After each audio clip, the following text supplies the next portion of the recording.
Bonsoir à tous.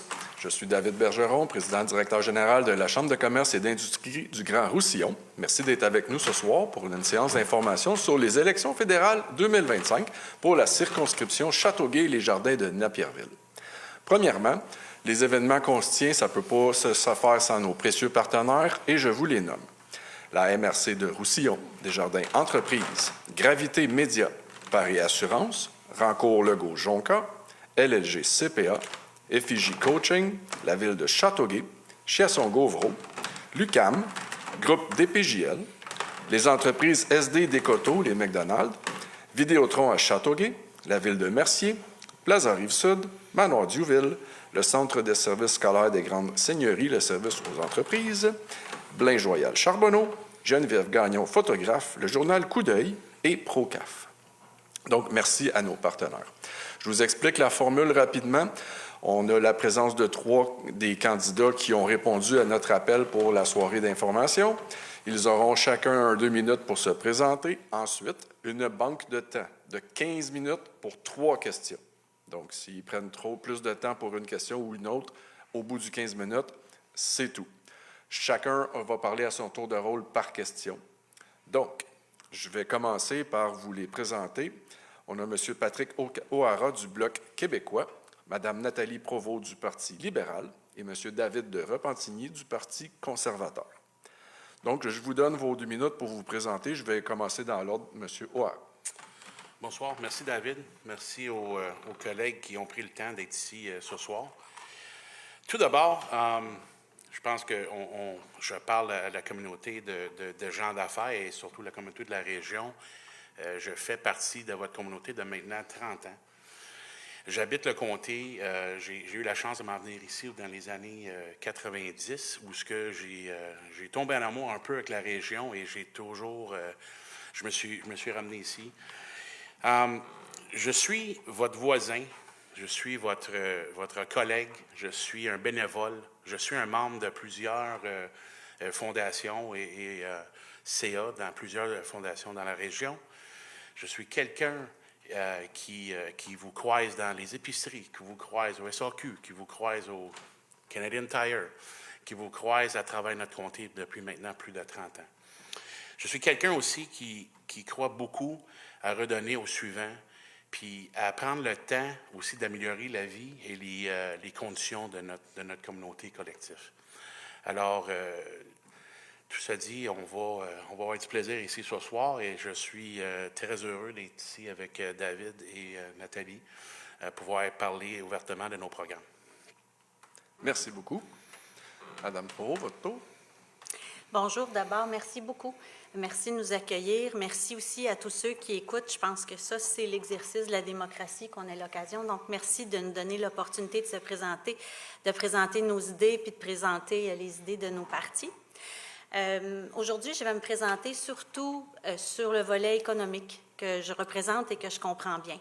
Je suis une ingénieure, si les gens le savent souvent. Je suis diplômée en génie mécanique de Polytechnique en 1990, mais je suis aussi diplômée de Polytechnique, mais avec une maîtrise en gestion de la technologie. Je suis intéressée par le développement économique, je suis intéressée par le développement industriel et j'ai travaillé avec plusieurs entreprises dans ma carrière. Je suis aussi une gestionnaire. J'ai été désignée gestionnaire émérite au gouvernement du Québec. Dans ce contexte-là, ça m'a apporté, surtout par mon implication sur le territoire dans les 10 dernières années, ça m'a apporté une très grande compréhension des enjeux de développement économique, de développement du territoire, d'aménagement du territoire, les enjeux qui sont reliés aussi au développement agricole et aux défis environnementaux auxquels on fait face ici à Châteauguay, mais aussi dans la grande région des Jardins de Napierville. J'ai aussi travaillé 7 ans dans le domaine de l'immigration et aussi en intégration des travailleurs qualifiés. Donc, cette question-là qui est centrale pour notre développement régional, je la maîtrise. Et donc, ma grande force, puis je vais essayer de vous le faire partager, c'est d'être capable de faire une différence pour atteindre des résultats pour le bien de la communauté de Châteauguay-Desjardins de Napierville, pour ses entreprises et pour assurer la prospérité de la région. Merci. Monsieur de Repentigny. Bonjour, je m'appelle David Repentigny. Merci à mes collègues qui sont ici, Patrick et Nathalie. Comme Nathalie a mentionné, c'est vrai que c'est la vraie expression de la démocratie qu'on peut se rencontrer ici et présenter nos idées. Je suis qui? J'habite à Napierville depuis une quinzaine d'années. Je suis père de famille. Je suis impliqué à Napierville au sein du service incendie depuis à peu près ça une quinzaine d'années où je suis lieutenant. Je suis aussi un agent des services frontaliers depuis 18 ans que je travaille à la frontière. Donc, moi aussi, je suis très investi dans la question de l'immigration. Et particulièrement, j'ai une vision un peu différente parce que j'ai vu c'était quoi la décision des gestionnaires et comment ça s'appliquait sur le plancher en bas. Donc, les impacts réels. Je suis quelqu'un qui a tout le temps été près des gens sur le terrain et j'ai la chance de jumeler la capacité opérationnelle avec la capacité stratégique de par ma vaste expérience. J'ai occupé beaucoup d'emplois. À 15 ans, j'avais déjà fondé ma première compagnie. Une compagnie sans lucratif où j'engageais des jeunes décrocheurs comme moi pour aller faire des ateliers dans des écoles primaires pour prévenir la violence dans les milieux. Donc, j'ai toujours été très engagé. J'enseigne à mes enfants de faire du bénévolat puis de s'impliquer. Et j'ai surtout une excellente écoute qui a été développée par 18 ans à interroger les gens puis à faire des examens et à comprendre d'où les gens venaient pour prendre des meilleures décisions. J'ai tout le temps continué une formation continue sur différents enjeux. Fait que cette polyvalence-là m'a permis de rassembler des acteurs de différents milieux et de comprendre la réalité, pas selon comment moi je voulais la comprendre, mais comment selon eux ils la présentaient. Et ce n'est pas tout le temps ce qu'on a vécu dans les dernières années, du moins dans ma capacité. Souvent, on a des idées qui nous sont dirigées d'ailleurs. Et moi, ce que j'aimerais ramener, c'est que dans la décentralisation de pouvoir, de remettre aux régions le pouvoir d'identifier et de répondre à leurs besoins en favorisant les initiatives locales et en misant beaucoup sur les acteurs locaux. Merci beaucoup. Avant de passer aux questions, je vais utiliser vos prénoms. Ça est un petit peu plus convivial que vous appelez monsieur, madame. Donc, on va y aller tout de suite avec la première question. L'ordre de réponse a été choisi au préalable de façon aléatoire. Donc, la question numéro 1. Comment vous comptez gérer l'impact des tarifs contre tarifs sur notre communauté locale afin de minimiser les répercussions économiques dans notre région? Donc, le premier droit de parole est à David. Merci. Comme qui a été annoncé, la première réaction aux tarifs, c'est d'imposer des contre-tarifs. Et pourquoi? Et ça doit être fait à court terme. Pourquoi? Parce que le but d'imposer un contre-tarif, c'est de protéger l'économie qui est touchée par ces contre-tarifs-là. Et la promesse qui a été faite par les conservateurs, c'est de rediriger les recettes de ce contre-tarif-là dans les industries qui vont être touchées. Donc, de soulager rapidement les industries qui vont vivre le plus grand impact. La deuxième position qu'il faut aller chercher et qu'il faut comprendre, c'est que ces tarifs-là ne vont pas faire mal juste aux Américains, ils vont nous faire mal à nous ici et on le comprend. C'est pour ça qu'on veut rediriger les recettes vers les entreprises qui vont être touchées. Cependant, il faut comprendre qu'il va falloir se mettre rapidement à table parce que ce sont des mesures qui sont temporaires. Il faut augmenter le commerce interprovincial. Il faut absolument développer, enlever les barrières restrictives qu'on a entre les provinces. Et d'ailleurs, j'en ai qui m'ont été envoyés hier par courriel, là, des gens qui portaient leur situation à notre attention. Et lorsqu'on va attaquer les barrières interprovinciales, il faut comprendre qu'il y a des gros enjeux ici, il y a des inquiétudes. C'est la réciprocité des normes, particulièrement envers les agriculteurs qui sont dans la région, les producteurs agricoles. On parle souvent ça, de la réciprocité des normes. Et ça va être important qu'au niveau du fédéral, il y ait une approche compréhensive de dire, OK, avant d'enlever une barrière restrictive, quel va être l'impact et qu'est-ce qu'on peut faire avec le provincial sans empiéter dans son champ de compétences pour atténuer l'impact de ces barrières tarifaires-là entre les provinces. Ça va être important aussi que lorsqu'on va se mettre à table avec les Américains, avec le gouvernement américain, ça va être important de comprendre que lorsqu'on va négocier ces tarifs-là, il faut tenir compte des enjeux locaux. La dernière fois qu'il y a eu une négociation des tarifs, l'industrie de l'aluminium en a souffert et je me souviens de la guerre des contre-tarifs parce que j'étais là à la frontière pour les appliquer. Et j'ai même des gens sur ma rue, à moi où j'habite, qui produisent de l'aluminium, qui produisent des pièces d'aluminium, qui vivent déjà. Il va vraiment falloir être à l'écoute et pas faire comme que ça s'est fait dans le passé, de faire des concessions aux Américains et qu'on se retrouve à dire « Ah, on n'avait pas vu cet aspect-là de notre guerre de tarifs, donc ça va être important de bien recenser dans les régions et d'écouter nos régions, nos acteurs locaux, sur comment ça va les affecter la prochaine négociation et de ne pas le faire à leur insu. » Merci beaucoup. Deuxième personne en liste, Patrick. C'est une question que j'ai eu dans le passé à gérer dans les dernières négociations qu'il y a eu en termes de vice-président des développements des affaires chez Robert Thibert au niveau de l'Amérique du Nord. Alors, la question d'acier, aluminium aux États-Unis était celui d'une question assez importante et ça a des impacts directement sur le prix du consommateur. Alors, chez nous, même chez eux, on se fait mal mutuellement. Alors, il faut prendre ça en deux temps. À l'exception de l'aluminium et l'acier surtout, tous les autres secteurs, s'ils sont conformes à l'écart de libre-échange, peuvent être exemptés. Alors, c'est là où, surtout que je parle, même depuis ma campagne en 2021, l'impact de mon bureau, il va avoir un effet local. Et l'équipe sera au service des gens et saura vous guider à travers de notre bureaucratie fédérale qui semble être très, très lourd. On va assurer que les délais des traitements soient raisonnables et que les citoyens ne soient pas laissés à eux-mêmes. Et c'est le cas ici, à Châteauguay, les Jardins de Napierville, depuis plusieurs années. Les contre-tarifs. Maintenant, il faut que les contre-tarifs soient ciblés stratégiquement afin d'éviter de nous faire mal pour rien. Les entreprises qui ne sont pas capables de s'approvisionner autrement qu'aux États-Unis peuvent être exemptées et des contre-tarifs, et on va travailler avec elles que soient exemptées.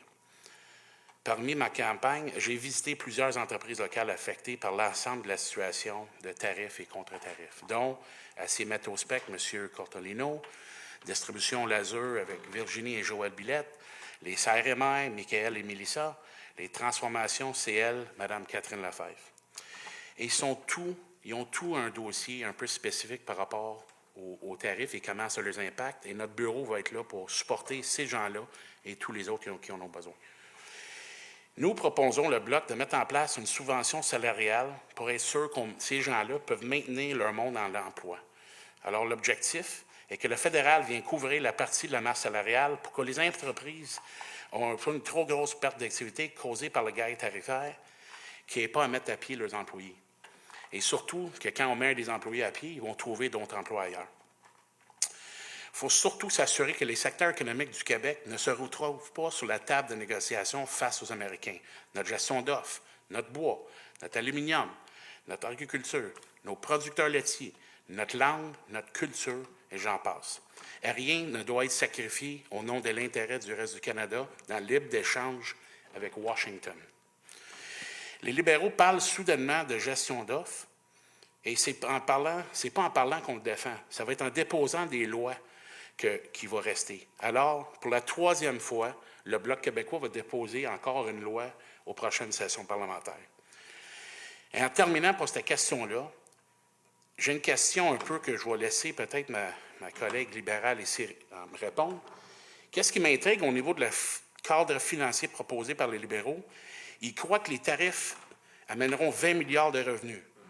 Mais dans les dépenses, ils n'en prévoient que 2 milliards. Et cet argent-là, il est déjà promis à l'industrie de l'automobile d'Ontario. Alors, il va rester quoi pour notre bois d'œuvre, notre aviation? Et ce qu'on comprend, encore une fois, pour vous les libéraux, c'est l'Ontario qui vous préoccupe. Alors, il ne reste rien pour le Québec. Merci, Patrick.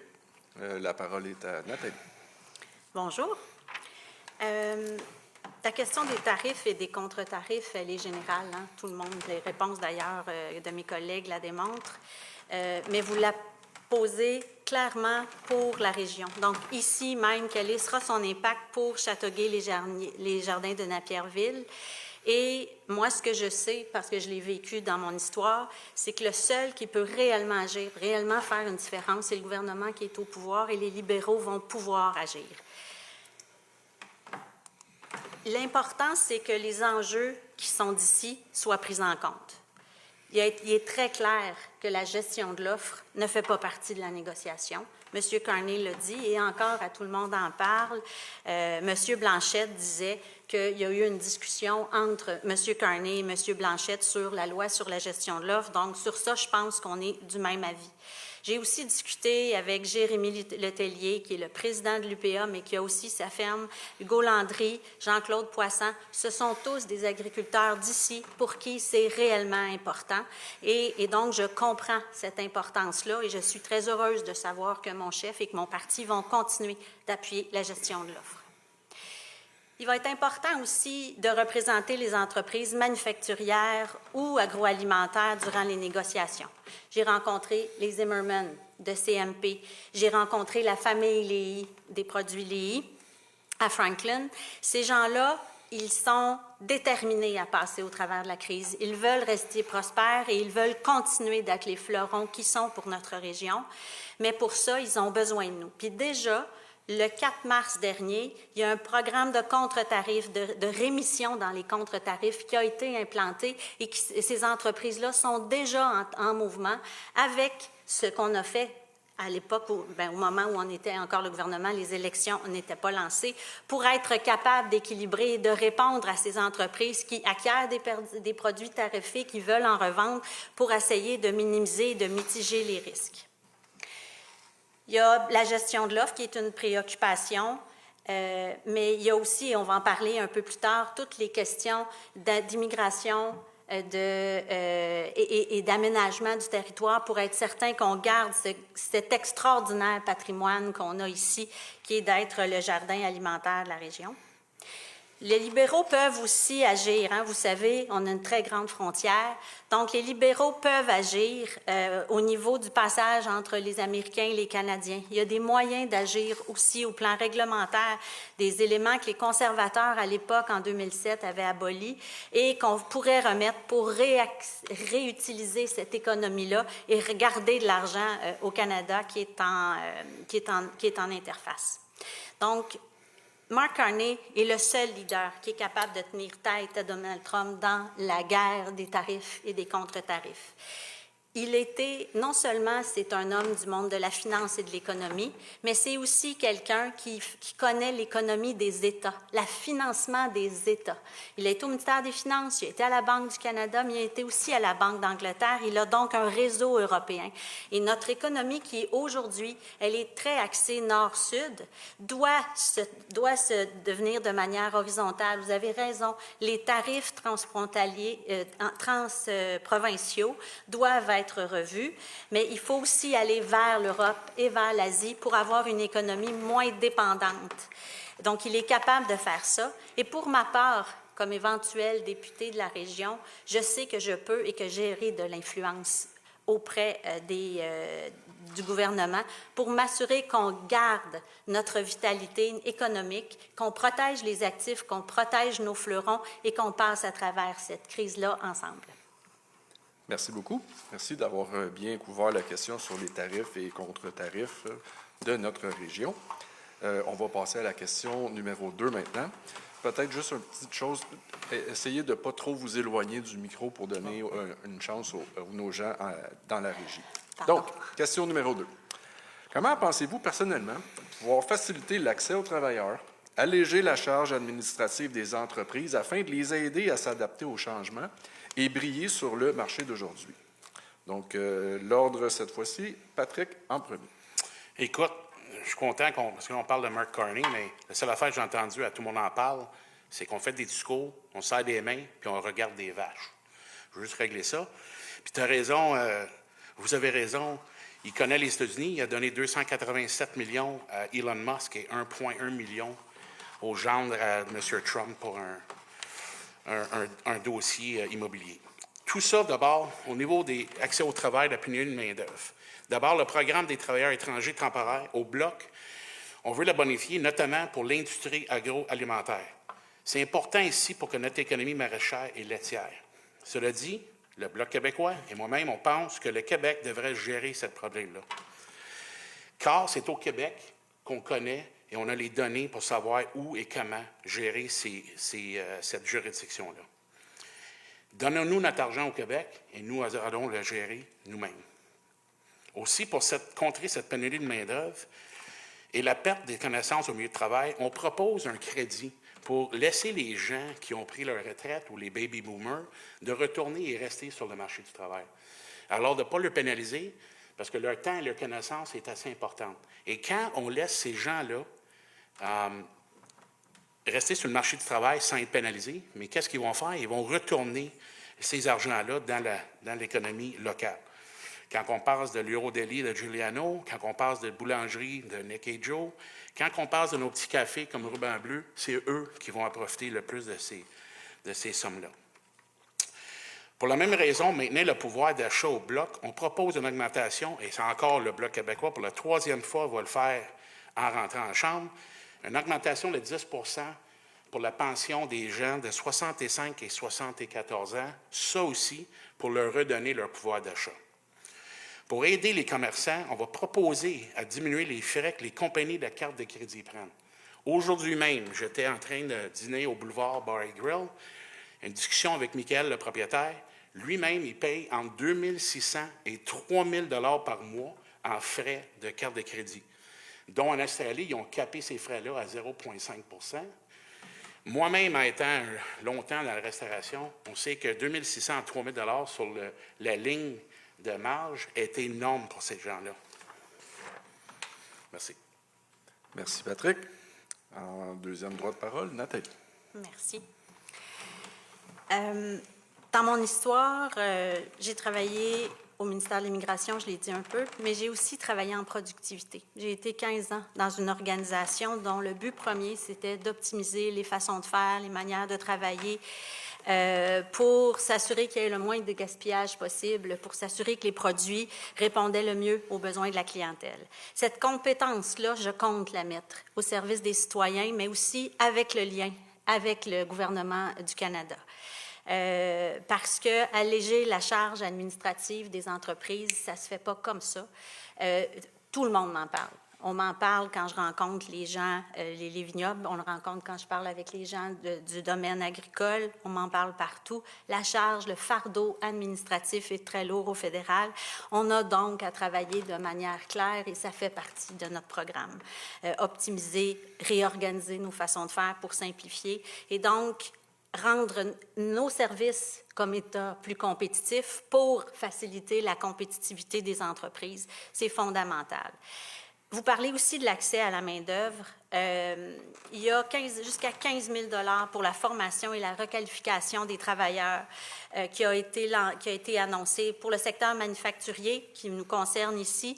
Les soins de santé, un peu moins, mais quand même, une population à santé, c'est une population qui est plus apte à travailler. Évidemment, pour la construction, l'intelligence artificielle et la technologie. Tout ça, c'est des moyens d'augmenter nos capacités comme travailleurs, la capacité de nos travailleurs pour éventuellement avoir des travailleurs plus productifs, plus capables donc d'avoir des entreprises performantes.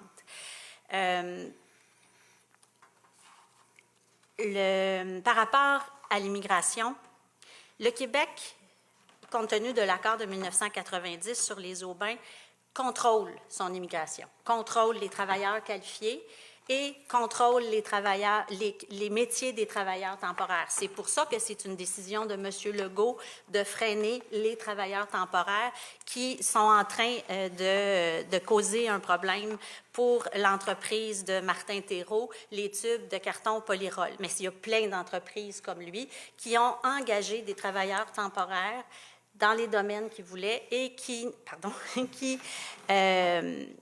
aujourd'hui vont devoir mettre fin à ces contrats-là, compte tenu des décisions du gouvernement du Québec.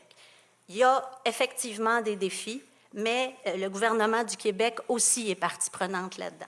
Et pour ce qui est des questions d'immigration, donc la capacité de travailler avec le fédéral, avec le provincial et avec les organisations, je l'ai, je connais ces systèmes-là et je pense que je pourrais être une actrice importante pour soutenir notre communauté à travers ces questions-là. Nous avons fait face à la renégociation comme gouvernement lorsqu'on est passé de l'ALENA à l'ACEOM. Nous avons une équipe forte, une vraie équipe, une équipe capable de renégocier. On l'a vu entre janvier et mars. On a vu les ministres, et c'est beaucoup des ministres québécois ou des ministres francophones capables de parler au nom du Québec. Et moi, je suis très fière de faire équipe avec eux pour proposer des solutions qui vont nous aider à avoir une main-d'œuvre qualifiée et moins de paperasse, moins de dossiers, moins de lourdeur administrative pour devenir plus performant, plus productif et capable d'exporter à l'étranger. Merci beaucoup. Et pour clore cette question, David. Merci. J'ai plusieurs questions sur les choses qui ont été soulevées par ma collègue Nathalie, parce qu'elle a parlé de son expertise en immigration et qu'il voulait réduire la paperasse. Mais moi, ce que j'ai été témoin dans les 10 dernières années et ce que les entreprises privées ont été témoins dans les 10 dernières années, c'est l'augmentation de la réglementation et des impositions de différentes normes que l'entreprise doit payer très, très cher souvent pour se conformer. Quand ces nouvelles normes-là arrivent en place, le financement ou même les fonctionnaires qui vont l'appliquer en place ne sont pas tout le temps là pour le comprendre. Puis c'est là qu'on a beaucoup de dérapages. On a également assisté à une explosion de la fonction publique dans les 10 dernières années, où ce que la majorité de ces fonctionnaires publics-là ont été mis dans des niveaux de gestion intérim ou intermédiaire, ce qui fait en sorte que ce n'est pas les services à la population qui ont été mieux gérés, ça a été tout simplement la gestion qui a été plus compliquée et qui a ralenti tout l'appareil. En termes d'immigration puis d'accessibilité, ce n'est pas tout à fait vrai que tous les pouvoirs sont remis à Québec. Le fédéral prend sa décision et va émettre selon l'emploi du marché ou l'étude d'impact sur l'impact du marché du travail, va émettre son avis s'il est favorable ou non. Donc, l'employeur doit démontrer que pendant un certain temps, il n'a pas réussi à combler son poste. Et après ça, il va pouvoir appliquer, l'employeur va pouvoir faire les demandes auprès de Québec pour savoir s'il respecte les normes pour obtenir soit le CSQ, qui est le Certificat d'acceptation Québec, ou le Certificat de sélection Québec. Qu'est-ce qui arrive beaucoup, c'est qu'avec la lourdeur administrative qui nous a été imposée dans les 10 dernières années, on a eu beaucoup de gens qui sont venus se présenter et pour appliquer pour un permis avec les employeurs. Et là, le papier fédéral est expiré parce que ça a pris trop longtemps de temps à Québec, ou le papier de Québec est expiré parce que ça a pris trop longtemps de temps au niveau du fédéral. Et pourquoi ça? Bien, tout simplement parce que deux aspects à ça. La première, c'est que on a perdu le contrôle de notre immigration à cause des décisions qui ont été prises. Je l'ai mentionné récemment dans une entrevue avec Alexa Lavoie, mais ce qu'il faut comprendre, c'est qu'on a des lois ici en place, et le gouvernement qui était en place dans les 10 dernières années, qu'est-ce qu'il a fait? Il a fait souvent fi des normes et des règlements qui étaient mis en place. C'est-à-dire que quand on a eu des réfugiés qui sont venus par le chemin Roxham, il y avait des dispositions pour dire, OK, mouvement migratoire irrégulier, et on aurait pu limiter l'impact de ça. Qu'est-ce que ça a fait? On a fait une entrée massive d'immigration, d'une immigration qui n'était pas nécessairement choisie par la province. Et qu'est-ce que ça a fait? Ce n'est pas les immigrants qui sont à blâmer, c'est vraiment notre gestion qui a été faite par le gouvernement en place. Et qu'est-ce que ça a fait? Ça a non seulement stressé le système, c'est-à-dire qu'on a mis un fardeau excessif sur le système qui était déjà en place, fait que là, les employeurs, au lieu d'attendre 3 mois, 6 mois pour avoir un permis de travail, se sont retrouvés à attendre 13 mois, 16 mois. J'ai quelqu'un qui m'a dit récemment que s'il voulait avoir ses travailleurs saisonniers maintenant, pour 2026, il fallait qu'il applique maintenant pour son programme. Donc, nous, ce qu'on propose en termes de conservateurs, c'est premièrement, quand on dit simplifier la paperasse, puis redonner, décentraliser, on ne peut pas être plus juste que ça, c'est-à-dire qu'on veut donner complètement à Québec son pouvoir décisionnel sur ses travailleurs temporaires. Couper complètement le palier fédéral va s'occuper de ses accords internationaux. De cette façon-là, Québec va avoir juste un palier à gérer et déjà là, on vient de sauter un palier complet. Donc, on ne peut pas plus simplifier du côté fédéral pour les entreprises d'ici qui doivent avoir accès à l'immigration. Maintenant, pour le reste de la main-d'œuvre, bien, quand le coût de la vie commence à augmenter là, infiniment, ce n'est pas intéressant pour quelqu'un d'avoir un travail au salaire minimum ou d'aller travailler à des salaires qui sont moindres parce que tous les efforts qu'il fait se retrouvent dans les poches de quelqu'un d'autre. Et on l'a vu dans les dernières années, c'est ça qui est arrivé à la population. Et après qu'on soit sorti de la COVID, tout le monde se sont demandé, sont rendus où les travailleurs? Bien, à un moment donné, il y a des gens qui ont fait des choix que ça leur coûtait moins cher rester à la maison que de retourner au travail. Et ça, j'en ai des gens qui me l'ont dit ouvertement pendant que je faisais mon porte-à-porte. Donc, il faut alléger le fardeau financier autant au niveau des entreprises pour que les entreprises peuvent décider eux-mêmes où est-ce qu'ils vont investir leur argent. Eux-mêmes qui vont investir dans leur programme de recrutement. Il y en a plein des programmes de recrutement. Et vous savez souvent lequel répond mieux à vos besoins. Donc, quand on dit on va enlever la taxe de carbone pour amener un soulagement aux entreprises, ce n'est pas de la recacher dans l'industrie du métal parce que supposément personne ne se sert du métal, selon M. Carney. C'est vraiment d'aller l'enlever complètement et pas la déguiser quelque part d'autre. Comme ça, l'entreprise qui doit faire affaire avec ces entreprises-là ne paye pas une taxe cachée. Et à ce moment-là, l'argent que ça va libérer, ça va lui permettre d'investir dans ses programmes de formation ou de collaborer avec d'autres entreprises. Et moi, je m'engage d'essayer de faciliter cette transition-là entre les entreprises et de favoriser les initiatives qui sont déjà sur place localement. Et ça, c'est au niveau des taxes. Après ça, on parle de déréglementation. J'ai entendu beaucoup dernièrement par rapport à l'industrie de l'agriculture, mais je le sais, pour avoir étudié avec les matières dangereuses et tout ça, il y a des réglementations qui sont nécessaires, mais je le sais aussi qu'il y a d'autres réglementations, des fois, qui sont poussées par des idéologies et qui ne tiennent pas compte des régions, comme on a parlé d'une nouvelle norme de calcium pour certaines municipalités qui va leur coûter 25 % plus d'eau à traiter. Qu'est-ce que ça fait pour vous autres, les entreprises locales? C'est que si on bâtit des logements puis qu'on augmente exponentiellement le prix des services de la ville où ce que vous êtes, c'est vos taxes qui vont monter drastiquement, puis ça va vous enlever la marge de manœuvre qu'on essaie de vous enlever, vous ne l'aurez plus. Donc, nous, ce qu'on veut miser, c'est enlever les réglementations qui vous empêchent d'être compétitifs, enlever les réglementations qui ne répondent pas immédiatement à un besoin de sécurité et vous laisser la liberté de choisir où ce que vous allez investir votre argent. On ne parle pas de couper dans les programmes déjà existants qui favorisent l'accès à la main-d'œuvre ou qui favorisent le recrutement à l'international.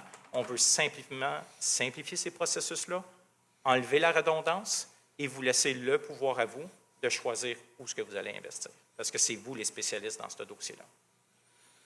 Merci beaucoup. Merci. Vous avez bien couvert la question numéro 2 qui parle d'accès aux travailleurs puis la charge administrative.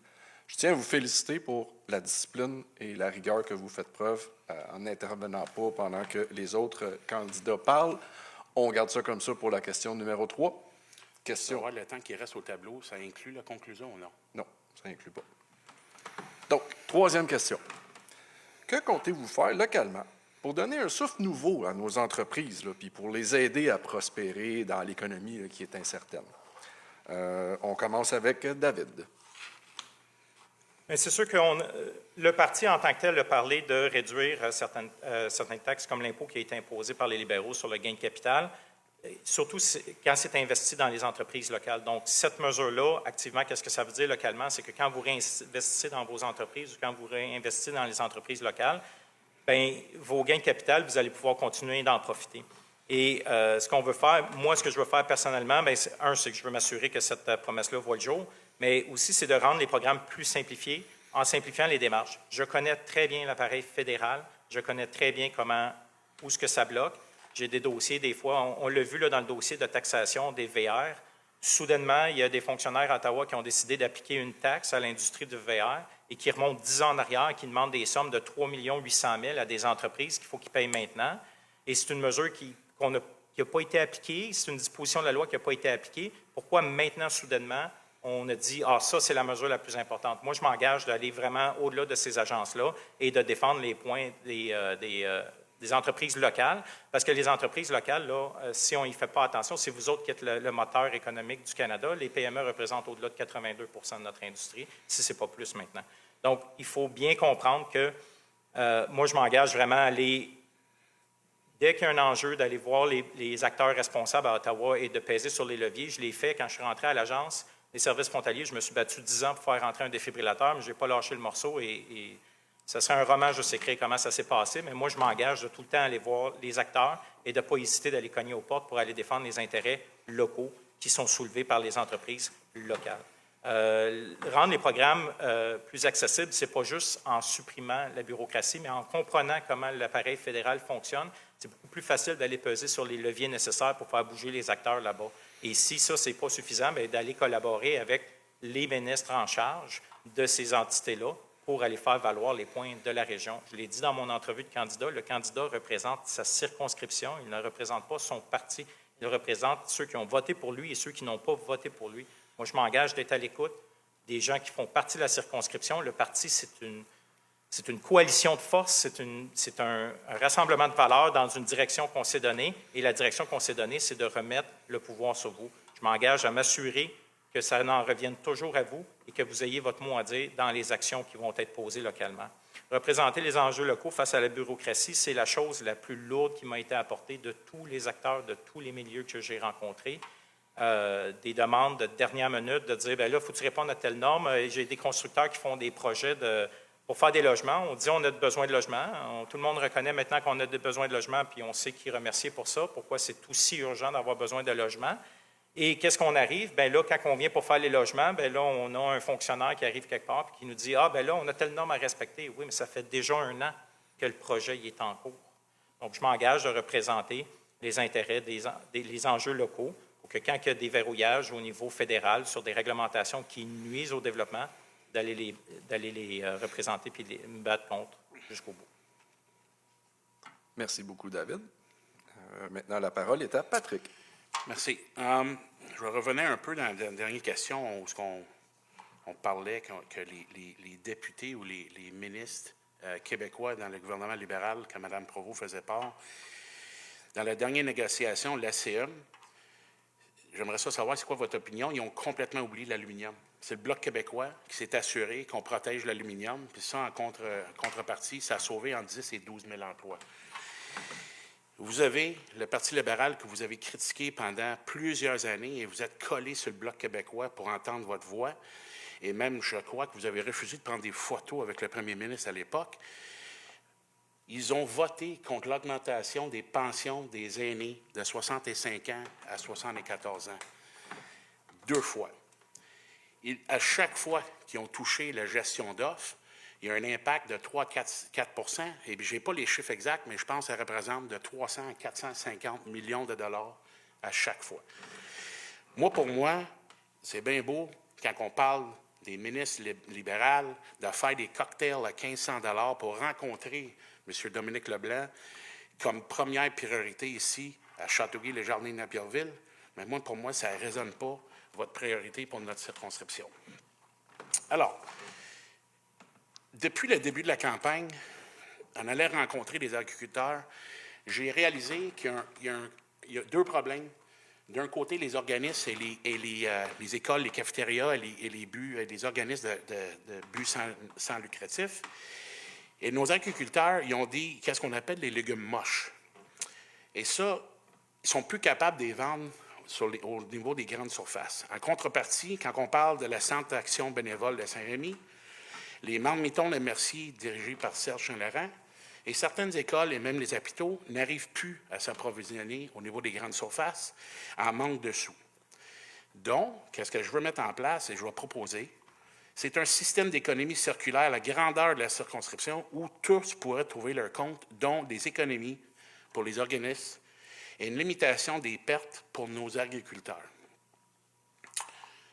L'autre élément que je trouve un peu étrange, c'est qu'au Bloc québécois, on martèle toujours sur une bonification dans la réintroduction du programme TEC.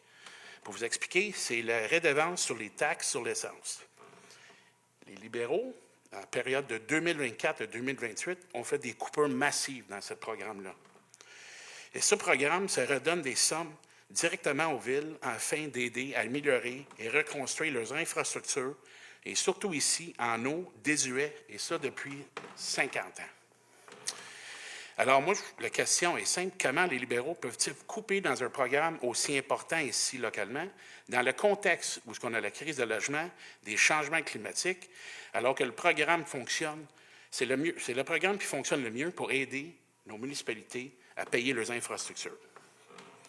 Finalement, un autre élément dont je veux m'assurer, c'est que dans les négociations actuelles, nos industries au Québec, mais surtout les celles de notre région, ne soient pas sacrifiées.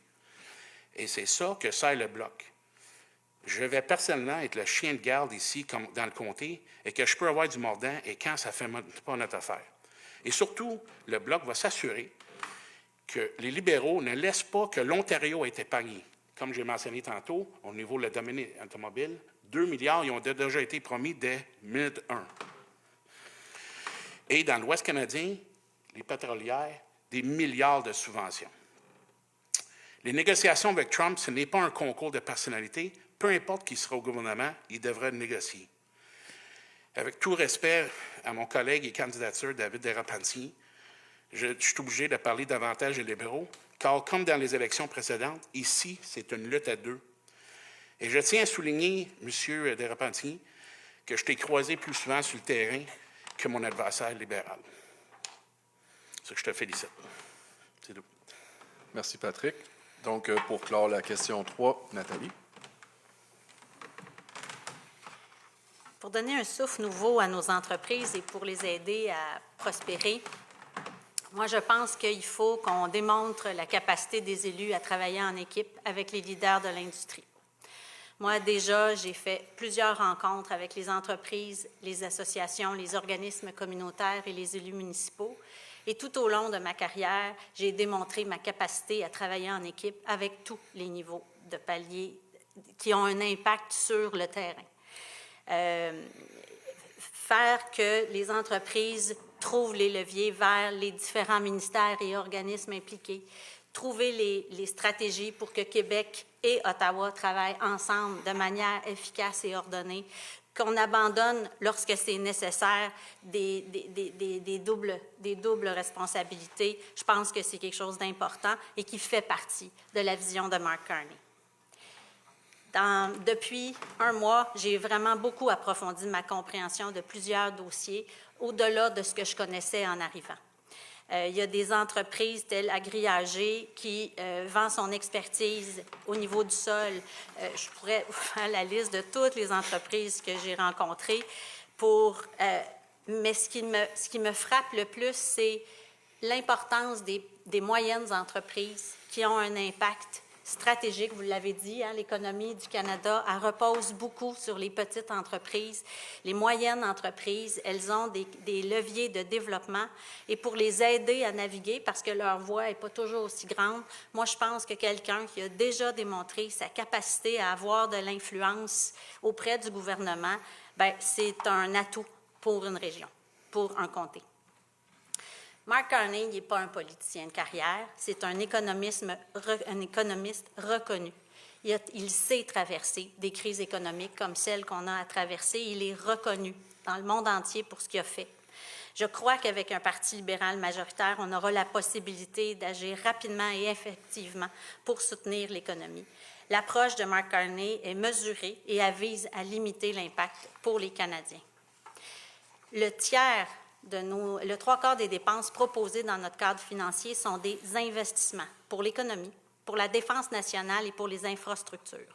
Tout ça, c'est déjà des marchés pour nos entreprises, mais c'est aussi des leviers dont on a absolument besoin pour être fort, pour être prospère et pour travailler ensemble.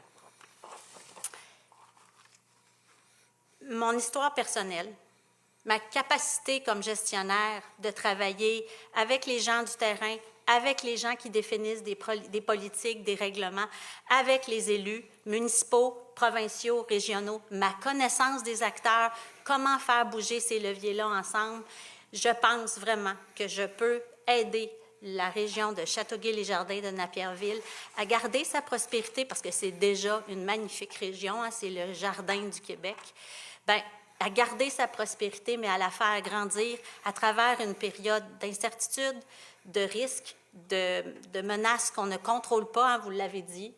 Il n'y aura pas une solution facile, mais si on est capable de travailler avec la collectivité, en rassemblant nos forces avec un but commun, moi, je pense qu'on peut y arriver et je crois que c'est les libéraux qui sont le mieux outillés pour pouvoir le faire.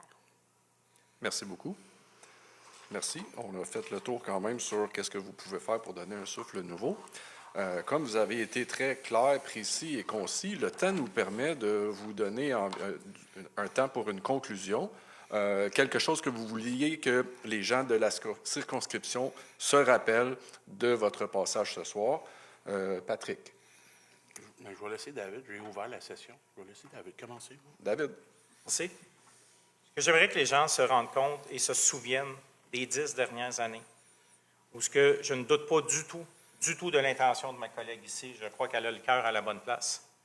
Mais les libéraux et Ottawa ont une tendance centralisatrice et dans les dernières années, se sont tout le temps de plus en plus ingérés dans les pouvoirs autant des provinces qu'autant des régions. Et j'ai des maires et des mairesses qui m'en parlent encore. C'est soit ça, une ingérence, ou il y a un silence radio. Ce n'est pas ça qui va vous aider. Ça vous prend quelqu'un qui va être à l'écoute, ça va vous prendre quelqu'un qui va être disponible, quelqu'un qui vient du coin. Comme je disais à la blague, les gens savent où j'habite, fait que j'ai intérêt à faire un bon travail. J'habite dans le coin, je suis ici, je suis impliqué et je les vois, les impacts qu'il y a sur le terrain, parce que Jérémy, je le connais, Jérémy Letellier, et je le vois, qu'est-ce qui se passe au niveau des agriculteurs. Et je le sais, c'est quoi les impacts de l'ingérence fédérale.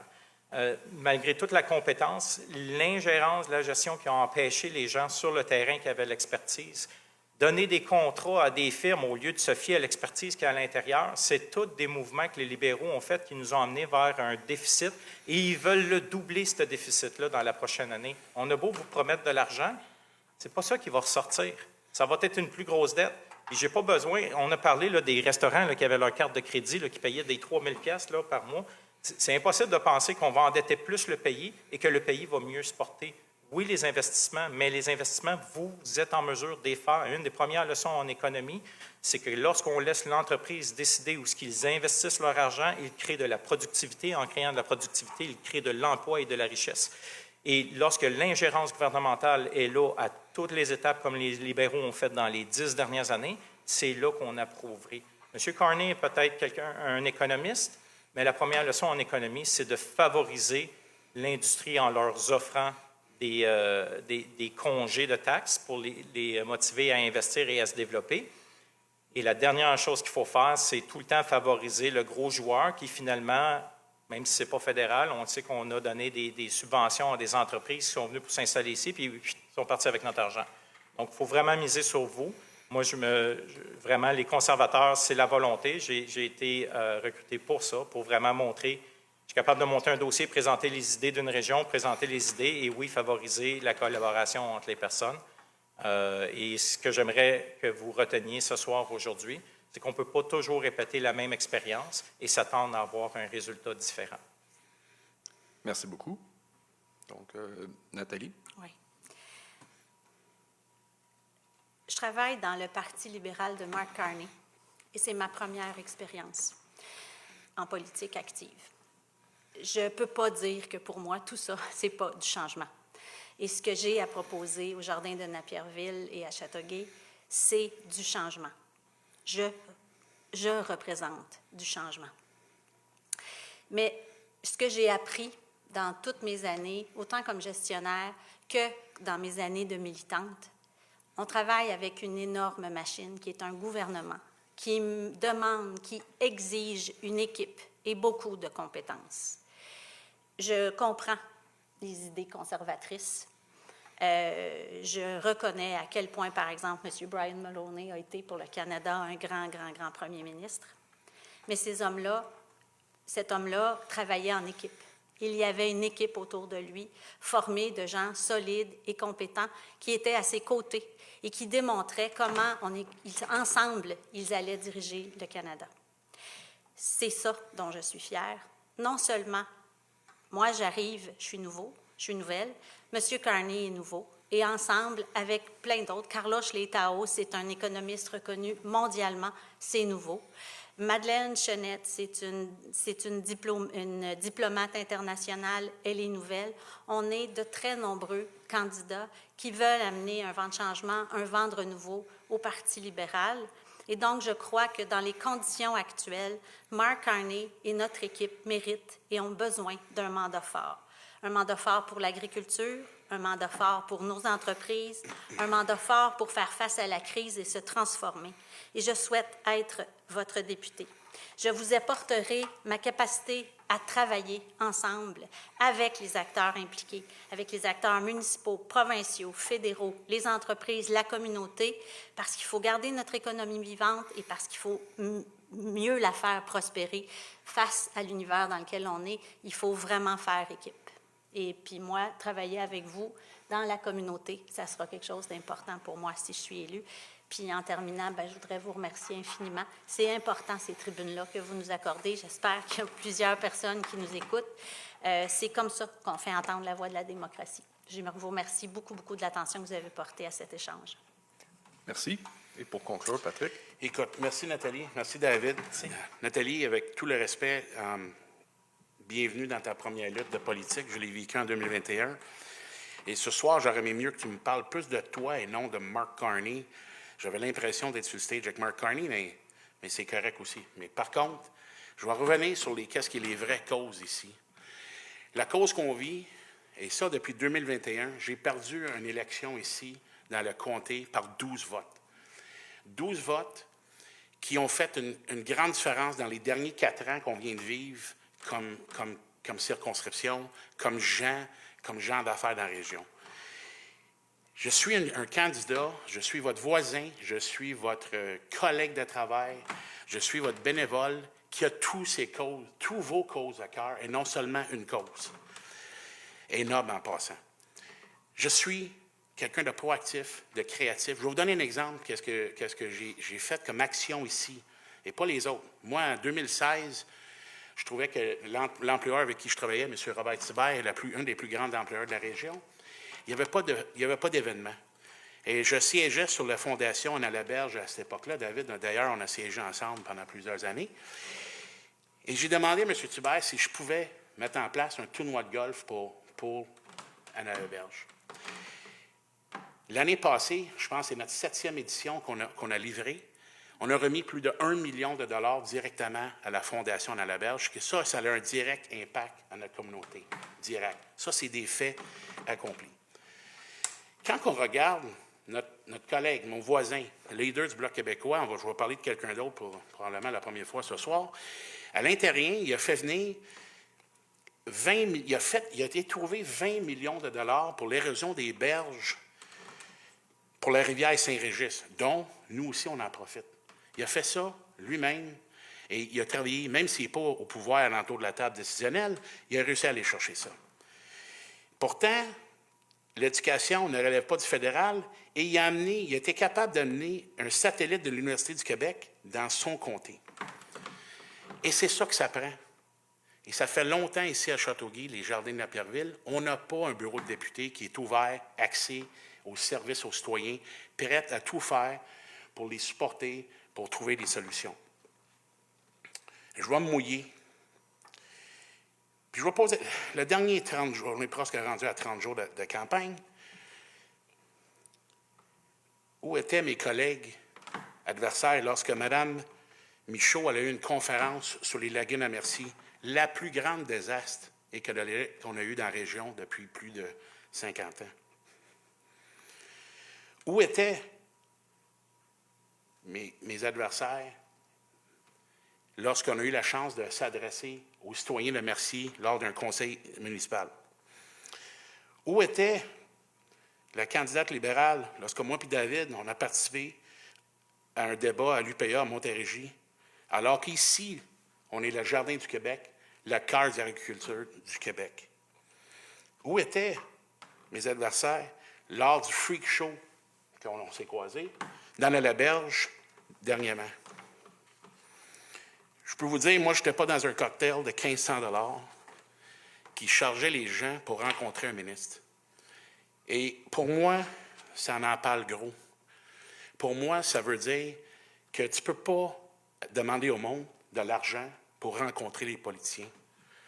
Et le 28 avril, si les gens ici me font confiance, je vais être là et je vais toujours être là. Merci. Vos messages est très, très clair. Premièrement, bravo et félicitations pour votre dévouement, votre engagement. Faire campagne, c'est un marathon sprint ou un sprint marathon. Ça demande beaucoup, beaucoup de travail. Encore une fois, bravo. Merci de vous être prêté au jeu. Merci à tous les gens qui nous ont écoutés, qui ont suivi la diffusion de ce soir. Si vous voulez être à l'affût de nos prochains événements, vous n'avez qu'à nous suivre sur nos réseaux sociaux. Sur ce, merci et passez une bonne soirée.